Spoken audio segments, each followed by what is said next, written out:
Hi everyone, welcome once again to my channel. Today's story is a very unique one.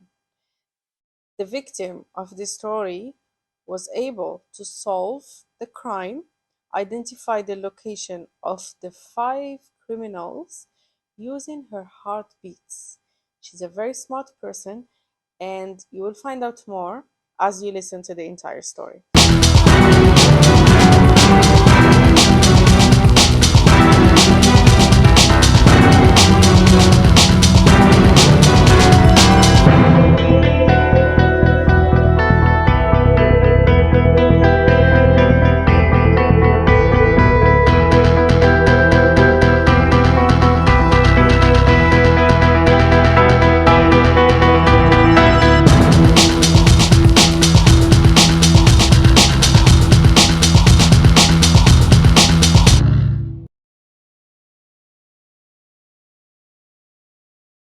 So let's begin. It's the story of this girl who had big dreams and wanted to achieve many things in her life.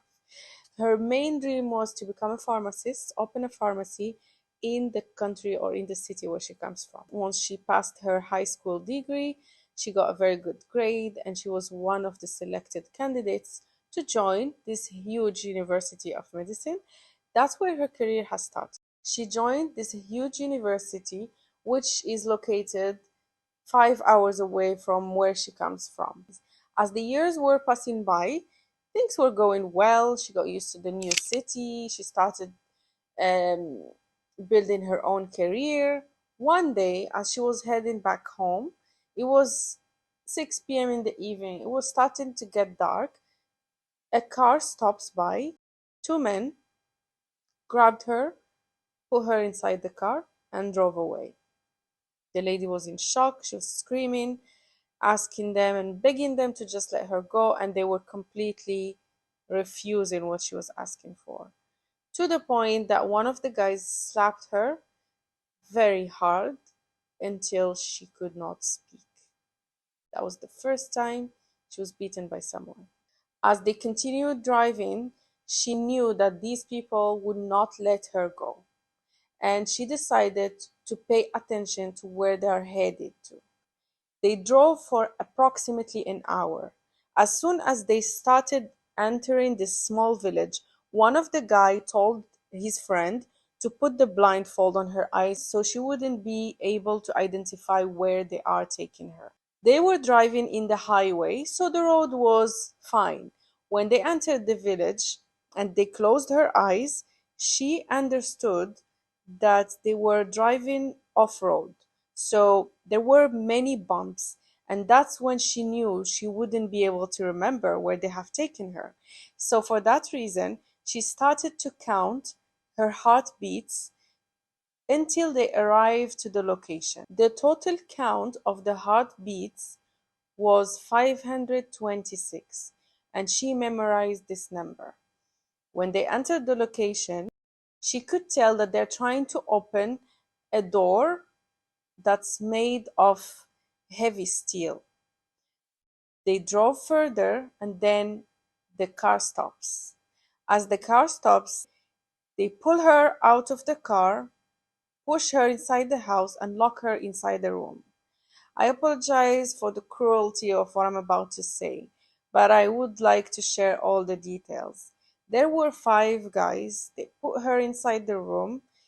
They undressed her completely, tied her to the bed, and they started raping her continuously for 3 consecutive days. When they finished, they just put clothes on her and they drove her back to this big forest that's located next to this village, and they just threw her there.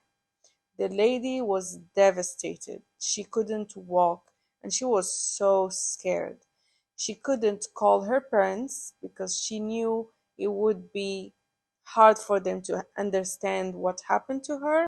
She decided to head off to the gendarmerie that's located next to that forest. She told them the story from A to Z, and they started to ask her, "What is the name of one of the guys that raped you?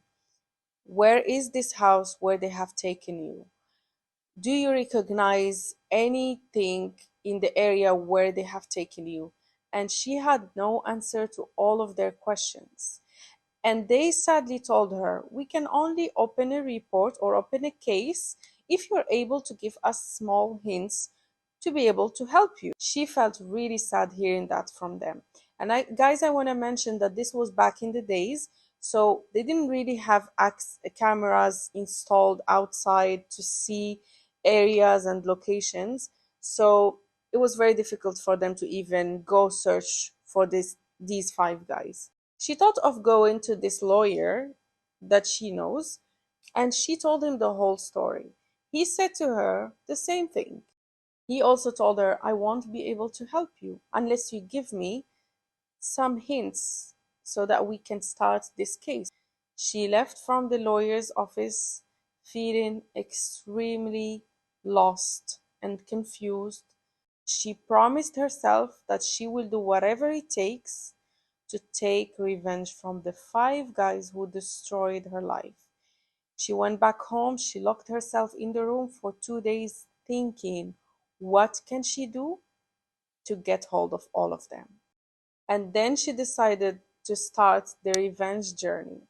What she did was the next morning, she dressed up differently, put different makeup, and covered her face so that people wouldn't recognize her. And then she headed to the entrance of this small village where they had taken her. And that's when she started counting her heartbeats. At the 526th heartbeat, she saw on the left hand side a big steel door, and she knew that's where they had taken her. So she went and knocked on the door multiple times, but no one opened it. A guy stopped by and told her, "Who are you looking for? There is nobody there. The owners of the house only come for vacation, and that is like every 2 to 3 months. So no one is living there." She was just trying to look for any hint that could lead her to identify whose house is this. In each house, there is a box next to the door that's installed for distributing electricity within the household, and it usually has one unique series number. So she took that number and she headed back home. When she got the series number, usually there is a guy who visits her house every month to take that series number from her house, and so that he knows how much electricity she consumed. Apparently, this is how it works in this country. Because she was a nice, polite lady, very respectful, she went and had a conversation with him. And she asked him if he could give her the name of the person who owns the house through the series number that she gave him. She said to him that this guy plans to get married to me, and before he meets my parents, I want to make sure that he is a serious man. He told me that he owns a second house, and then I want to understand if he's not lying to me. So he said, "Of course, I can definitely help you." So the guy went and came back with the full name of the house owner. He also gave her the address of his actual home. And she decided to sit and think thoroughly about the best plan to take revenge from these guys who destroyed her life. The first day, she decided to dress up like a homeless person, and she headed to the address of this first guy. She stood next to the door and she pretended that she was looking through the trash bin so that people wouldn't pay attention that she's observing the house. She saw the guy leaving the house heading to his car. She felt really agitated and she wanted to run to him and just kill him. But she decided to stay calm and come back the next morning. Next morning, she dressed up nicely, put nice makeup on, and she headed to his house. She knocked at the door. The security guard comes to her and asks her, "Who are you looking for?" And she said, "Please, can you go and call Murad?" His name was Murad. And he said, "Sure, but who are you?" She said, "I'm his fiance." He went inside the house and called Murad. Murad didn't understand anything because he doesn't have a fiance. As he approached to the door, he recognized her. He freaked out, felt terrified, and told her, "What do you want?" And she said to him, I'm here to meet your parents because they have to find a solution for me due to what you guys did to me. He got so scared and panicked, and he said, how about we just go somewhere and discuss? We will surely find a solution. She agreed to that and she went with him. As they drove by, they stopped near this beach area, and she nicely told him, how about we go to the house where you guys have taken me? She pretended to be very comfortable with him. The guy felt relieved and he said, thank God, this girl is somehow open to have a kind of an understanding. They headed to the house, and on the way, she told him, how about you stop by a supermarket, get us something to drink, and we could just sit and chill and find a solution to what's happening. The guy jumped of joy and agreed to what she said. He stopped the car, grabbed few drinks, and they headed to the house. As they entered the house, he was trying to come close to her. She then pulled from her bag chili spray and she sprayed it straight in his eyes. He fell on the floor, he couldn't see, and he was just screaming from the sensation of burning. She then grabbed this liquid, which will put him to sleep. She put it in a piece of cloth and she put it on his face. Then the guy passed out. She then pulled him to the room where they had raped her. She tied him to the bed, undressed him, and sat by the side of the bed waiting for him to wake. She pulled out of her bag a small voice recorder and she told him to give her the names, phone numbers, and addresses of all his other four friends who were involved in her rape. Of course, the guy tried to play it smart and he just made up few names and addresses out of his mind. He thought that if I give her these informations, she's gonna let me go. But that was not the case. The girl was very smart. So she asked him to repeat once again the names, phone numbers, and addresses of his friends. Of course, they were not matching. She pulled a small knife out of her bag and she said, each time you're going to lie, I'm going to cut an area of your body.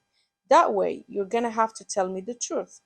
She repeated the recording once again, and each time he lied, she cut his skin. She made him repeat the names, phone numbers, and addresses for continuous time until she made sure she got the right information. After that, she took the small knife and she cut his nerve. Because she was studying medicine, she knew that after 15 minutes he's going to pass away. And that's what happened. She locked the room and she left the house. She went back home and she pulled the details of the second person. His name was Isam.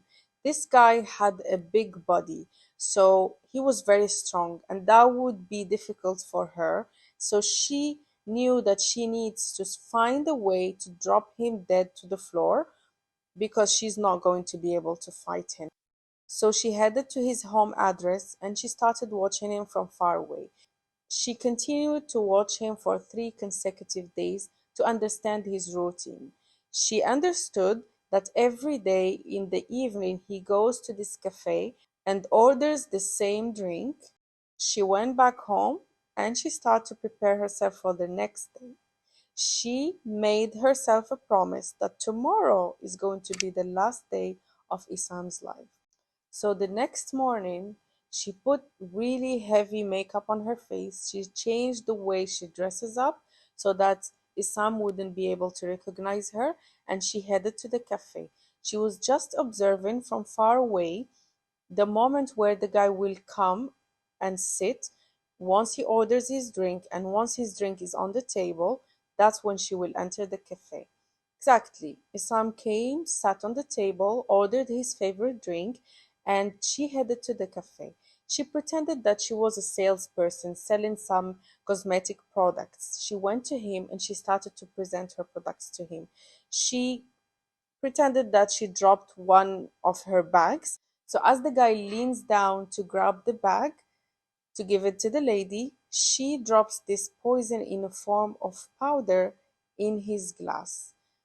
This was a very strong killing product. And she found that since she works within the medicine field, so she was able to just, get it with ease, and she knew that it will only take 5 minutes until he's dead. She headed to the bathroom of this cafe, she changed her entire outfit, and she dressed up differently, removed the entire makeup on her face, and she left. She stood near the cafe, a bit far away, watching the death of Isam. After a couple of minutes, Isam started screaming out of pain. People gathered, they started to check on him, and then he dropped dead. Because there were people around, it was very busy. She went back inside the cafe in the bathroom and she wrote using her lipstick 2 out of 5, and then she left. When the police came to the location, they found nothing on the table, only the pack of cigarettes of Isam, because the waiter, as he saw that the guy is going through huge pain, he got scared and he took everything on the table and only left Isam's belongings. So the police were only able to find what's written in the mirror. So her plan to kill the third guy was different. She picks up the phone and calls him, and she says that she is on behalf of Murad, the first guy. Guys, remember the one that she killed first? She said that he asked me to get in touch with you so that me and my friend can come spend or have a house party with you. Of course, the guy was very happy, and she told him to meet her next to this forest. He drove there and he stopped by. He asked her, "Where is your friend?" And she said, "Just a few minutes and she's gonna be here." He then stops on the right side.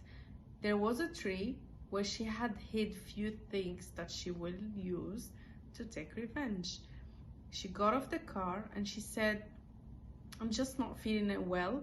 Just give me a few minutes, I'll be back." She went behind the tree, she grabbed her tools and she headed back to his window. She knocked on his window and he opened it. He looked at her and he said, "What's wrong?" She sprayed on his face the chili spray. So he was feeling the burning sensation in his eyes. He started to scream. The lady had with her a bucket of gasoline that she dumped on the guy, and she lights up a lighter and she throws it on him, and she was watching him as he was burning. She then screamed and told him, "Do you remember me? I am the girl that you raped and destroyed her." She couldn't tell whether he was hearing her, but then she uses her lipstick again and she writes at the back of the car 3 out of 5. She then walks out of the forest, and there was a small mosque located next to this forest. She stood there watching the scene. The gendarmerie comes to the location and they start rescuing the guy. They managed to rescue him, but he was completely burnt. They took him to the hospital. The inspector has decided to start the interrogation process as soon as possible. He went and had a conversation with Samir, and he told him the entire story from A to Z. He also informed him on the house where they had taken the girl. The gendarmerie headed there and they found the first guy dead, and on the wall written 1 out of 5. The gendarmerie then understood that it is the same killer and that she has 2 more remaining victims. So they decided to arrest the 2 guys to investigate further and interrogate them. They confessed, both of them, that they were involved in the rape of this girl.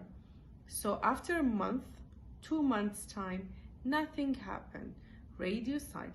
The girl did not make any move as they were arrested. They decided to release them, but keep a close eye on them. Many crimes happening around that city. So the team got so stuck and busy with other crimes. So the lady was just waiting until they kind of like forget about what she's doing, and that's where she will appear to continue what she had started. So the lady continues the series of revenge, and she heads to find this 4th guy. She watched him from far away for some time, and she understood that every night he goes to this bar, he sits there and he gets absolutely drunk, and then he heads back home. He always used to sit there also looking for new girls. Now, after everyone knew that he was involved in a raping crime, no girl wants to come close to him, and she utilized that to go and approach him, talk to him. He was very happy that he managed to find a girl to spend the evening with. She kept having a conversation with him until she made sure he was absolutely drunk. And that's when she told him, how about we go and have an after party at your place? Of course, the guy was extremely happy, and instead of going to his place, and because his parents are there, he took her to a forest. He drove inside the forest, he parked the car, and he lied down on the grass, enjoying the breeze and the beautiful weather. She pretended that she's going to lie down next to him, and because he was completely drunk, he didn't really have good strength, and she used that situation. She took a rope, tied it around his neck, and then passed it through this big branch, tied it in the front of the car, and she drove the car away. As she was driving the car away, he was hanged in the tree. She made sure that he died, and then she left the area. But before leaving the area, she wrote 4 out of 5. The gendarmerie's team went nuts looking for this girl, and they could not find a trace of her. So they decided to watch closely the 5th guy to be able to catch this girl. Of course, the girl never showed up. The guy was freaking out, and he suddenly got crazy. So he couldn't handle the fear of waiting for this girl to come to him to kill him. And also after he heard what happened to his other 4 friends, his family put him in the mental hospital. Few months later, the sergeant receives a letter at his office, and it was sent from the airport of the main city. The letter said, I am the girl who was raped by the 5 guys. I decided to put an end to their lives because they put an end to all my dreams. Luckily, I managed to complete my studies. I'm leaving the country pregnant with a baby that I don't know who did. I will ask you not to look for me because you will not find me. By the time you read the letter, I would be in another country. Guys, this is the end of our story. It's a sad one, but the girl managed to take revenge the way she wanted to from these 5 guys who destroyed her dreams. Of course, there's always a moral to the story, and I invite you all to share your comments with me and tell me what did you think of the story and how were you feeling by the end of this video. Thank you for watching me, and I'll see you soon in the next video. Bye.